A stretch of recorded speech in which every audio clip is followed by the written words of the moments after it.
sur la chaîne du Journal du Vapoteur. Cette vidéo s'adresse aux fumeurs qui souhaitent se libérer du tabac et qui se posent des questions sur la cigarette électronique, mais aussi aux vapoteurs débutants.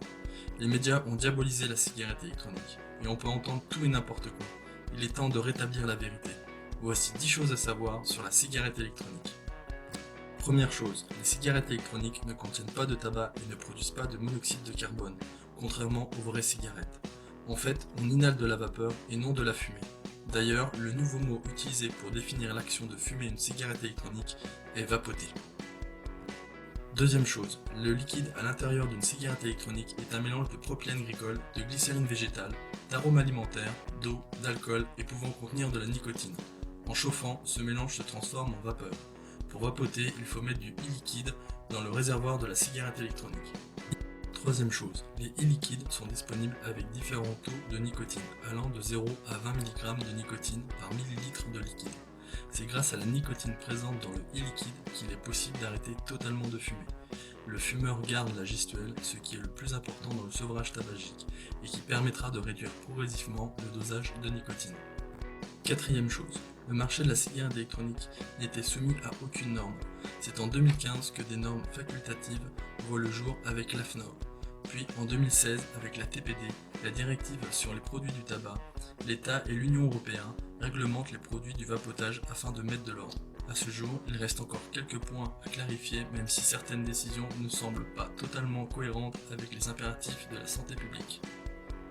Cinquième chose, la cigarette électronique n'est pas à usage unique. C'est un outil qui a besoin d'entretien pour durer dans le temps. Les cigarettes disposent d'une batterie rechargeable. Tant que vous prendrez soin d'elle, vous pourrez l'utiliser longtemps. La seule pièce d'usure à changer régulièrement est la résistance située dans le cliromiseur. C'est elle qui permet de faire chauffer le e-liquide afin de le transformer en vapeur. Sixième chose, la cigarette électronique est moins chère que le tabac. En fumant un paquet par jour, on dépense plus de 2500 € par an. Après l'achat d'une cigarette électronique, la seule dépense mensuelle sera les e-liquides et les résistances.